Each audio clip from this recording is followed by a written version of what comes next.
नमस्कार दोस्तों। प्रस्तुत है जैनेन्द्र कुमार की लिखी कहानी जनार्दन की रानी। सनातन काल में एक राजा जनार्दन थे। जब से लोग जानते थे तब से उन्हीं का राज था। कुछ साथ से बाहर भी धरती है ऐसा नहीं माना जाता था। अखिल भूखंड के वह एक छत्र अधिपति थे। जनार्दन अपनी रानी से बहुत अभिन्न थे। उसी के लिए अपना जीवन मानते थे। रानी ही उनकी केंद्र थी, सर्वस्व थी, स्वप्न थी। राजा जनार्दन को राज करते शताब्दियां हो गई। जैसे अन्यथा कुछ संभव न हो, यही सनातन विधान हो। तब सब अपने कर्तव्य में रहते थे और दूसरे के अधिकार की मर्यादा रखते थे। एक राजा ने प्रधान सचिव को बुलाया। कहा, देखो अब हम जाएंगे। एक कल्प बीत गया। हमको और ग्रहों में जाना है। जानते हो यह राज किसकी शक्ति से और किसके आशीर्वाद से चलता है? सचिव ने कहा, महाराज के प्रताप से। राजा ने कहा, नहीं मंत्री, महारानी के श्रम और सेवा से। वही तुम सब जन की माता है और मैं ताऊ जाऊं तब उन्हीं के निमित्त तुम्हें रहना और उन्हीं के अनुकूल शासन कार्य चलाना होगा। हर बात में उनकी ही सुविधा सर्वोपरि मानना। आप कहाँ जाएंगे महाराज? ब्रह्मांड अनंत है, सचिव और ग्रह मंडल अनेक, आवागमन तो लगा ही है। सचिव के अनंतर राजा ने रानी से कहा, आज मैं व्योम यात्रा पर अकेला जाऊंगा। प्रिय, चिंता न करना। रानी ने कहा, आज न जाओ आर्य, शुभ योग नहीं है। राजा हंसे, बोले, तुम साथ चली हो तब सुबह शुभ योग का ध्यान किया होगा। ऐसा याद नहीं आता। आज क्या है? रानी बोली, आर्य, जानते हैं आज क्या है?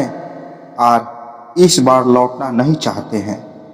यह तुमने कैसे अनुमान किया सुहे?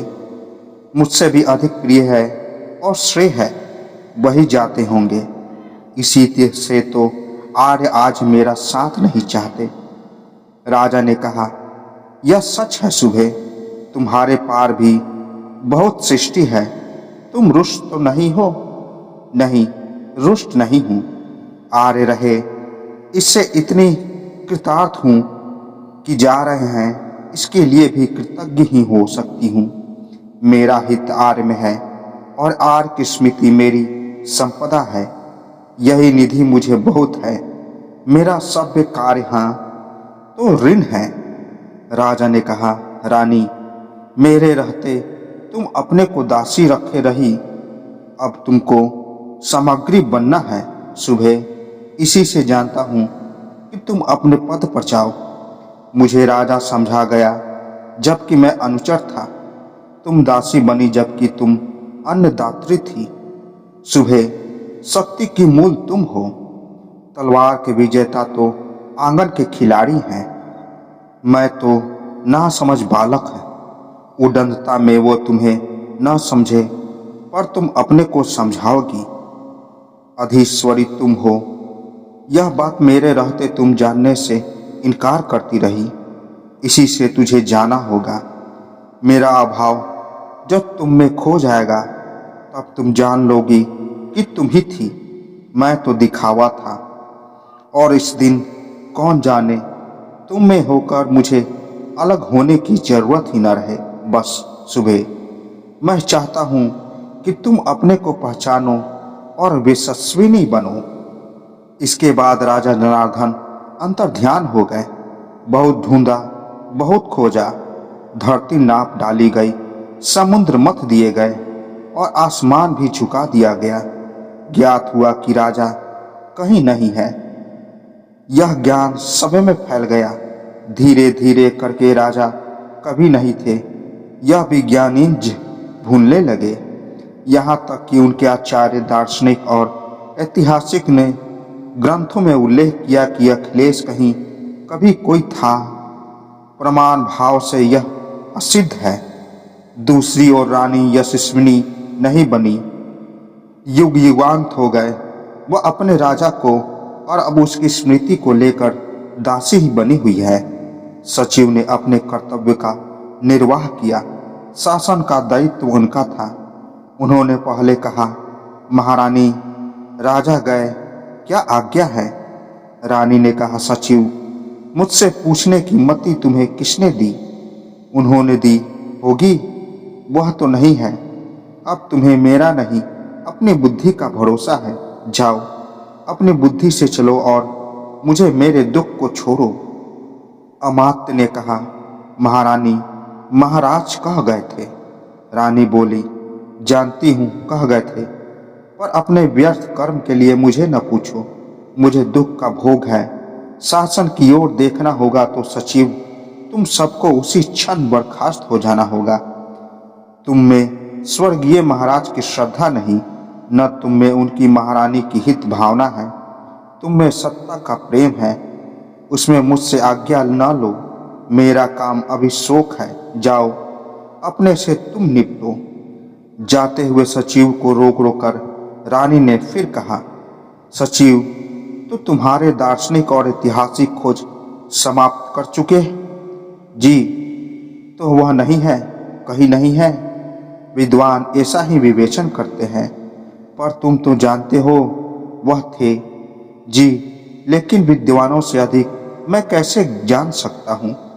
जानने में अधिकार उन्हीं का है। सचिव, तुम उनको बता नहीं सकते? महारानी ने विद्वान है। यदि मैं कहे कि मैं भ्रम में हूँ, भ्रम? तुम्हारे हृदय में उनकी स्मृति है, उनके आदेश है। क्या वह अब तुमसे भ्रम है? महारानी, स्मृति धुंधली हो रही है और आदेश खो रहे हैं। भ्रम हो भी सकता है, तो इस पर शोध विद्वान की है, माननी ही होगी। तो जाओ, मानो। मेरे हृदय में वह रहेंगे, वहां से वह न जाएंगे। तुम अपना शासन देखो और आराम देखो। मुझे दुख में रहकर उन्हें जीवित रखना है। महारानी की इच्छा कहकर सचिव वहां से चले गए और शासन कार्य में लग गए। विज्ञप्ति हो गई, मृत महाराजा जनार्दन की मूर्ति, चित्रलेख, उल्लेख जहां भी है समाप्त कर दिए गए। विदित परिषद ने प्रमाणित किया कि जनार्दन का अस्तित्व कहीं नहीं पाया गया। सत्य असत नहीं होता। इससे जो आज असत है वह कभी सत्य न था।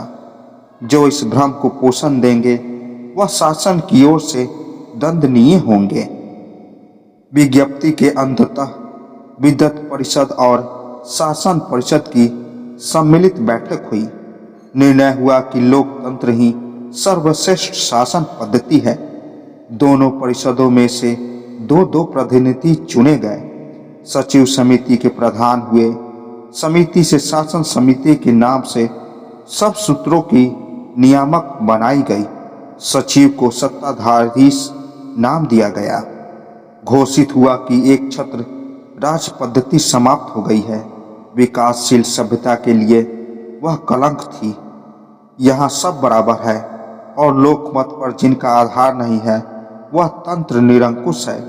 सत्ताधीश और 4 सदस्यों की शासन समिति लोकमत की प्रतिनिधि है। उस समय बहुतों के कंठ में प्रश्न उठा, महारानी। प्रश्न ही क्षीण आवाज में कुछ सुन पड़ी। यह आवाज पास से और दूर से, यहाँ से और वहां से, जगह जगह से उभरी, पर वह स्पष्ट रही। शीघ्र ही उसके ऊपर होकर उत्तर फैल गया कि महारानी का अस्तित्व पुरातन काल का अवशिष्ट है। शासन समिति की विज्ञप्ति ने बताया कि रानी अपढ़ अशिक्षित है। वह वहम में पली है और जब भी जनार्दन नाम के किसी अखिलेश के होने के भ्रम को छोड़ना नहीं चाहती। प्राण विसरादों की रिपोर्ट है। किस तरह अमर माने जाने पर भी उनके चिरायु होने की आशा नहीं है। शरीर परीक्षकों का कहना है कि उनके मस्तिष्क में गहरी जड़ता है। विकार के चिन्ह भी हैं, तो भी सत्ताधीश की ओर से उन्हें भ्रम करने की, जीवित रहने की प्रत्येक सुविधा है। सुरक्षा के लिए हर समय उन पर पहरा रखा जाता है। उनके संबंध में चिंता करने की किसी को आवश्यकता नहीं है। सदा से वह इसी हालत में रही है। मेहनत में उन्हें सुख और संतोष का उनका धन है। अधिक अधिकार के योग्य होने पर उन्हें वह भी दिए जाएंगे, पर अभी उसकी उन्हें आवश्यकता या शिकायत नहीं है। रानी को सचमुच शिकायत नहीं है। मन में जनार्दन की रट रखती है, हाथ से नित्य नियमित काट रखती है। कहती है कि तुम कह गए हो कि मैं विश्वसनीय बनूं। अब यहाँ हो वही तुम जानते हो कि तुम्हारे अभाव में मैं सचिवों और अंगरक्षकों की बंदनी ही बन सकती हूँ। तेज था मुझ में तो तुमको लेकर ही था, तुमको लेकर ही वह प्रकट होगा। मेरा आधार अभिमान नहीं हो सकता। अभिमान का शासन जीतता नहीं, कुचलता है। मैं तो तुम्हारे प्रेम के सिवा कुछ नहीं जानती। इस प्रेम से ही मेरे शासन का उदय हो तो होगा। तुम्हारे अभाव में मैं बिखरी हूँ, तुमको लेकर ही संकल्प में बंधूंगी। ओ जी, कहाँ हो तुम? सब कहते हैं तुम नहीं हो, फिर मेरे हृदय में वह क्या है जिसका ध्यान हीन होकर भी मुझे तुष्ट और बंदी होकर भी मुझे स्वतंत्र रखता है। मैं इस भांति शताब्दी बीत गई। लोकतंत्र का लोह यंत्र मजबूत होता चला गया। संगठन शक्ति, यंत्र शक्ति, प्रचार शक्ति, विज्ञान शक्ति के प्रकाश से जग मुखरित दिखने लगा। उस समय भी रानी अपनी आस्था पर माथा टेके जनार्दन का नाम लेकर कहती थी, जी ओ, अब तो सदिया हो गई। देख लिया ना तुमने कि मैं तुम्हें नहीं छोड़ सकती हूँ। क्या परीक्षा की अवधि अभी नहीं बीती? देखते नहीं कि तुम्हारी रानी का क्या हाल हो रहा है। मुझे क्या अमरता तुमने इसलिए दी थी कि मैं सब सहूं और न मरूं? ऐसे ही एक समय घोर निशीथ की वेला में किसी ने उसके भीतर कहा, रानी, मैं आ गया हूँ। तुम पर ताले हैं पर सब टूटेंगे। आ गया हूँ, अब तुम तक पहुँचने में देर नहीं होगी। रानी ने जैसे स्वप्ने कहा, कौन? जनार्दन? हाँ, जनता मैं, मेरे जनार्दन। हाँ, जनता का ही जनार्दन। तो दोस्तों, आशा करता हूँ ये कहानी आपको पसंद आई होगी। तो मिलते हैं एक और नई कहानी के साथ। तब तक के लिए नमस्कार।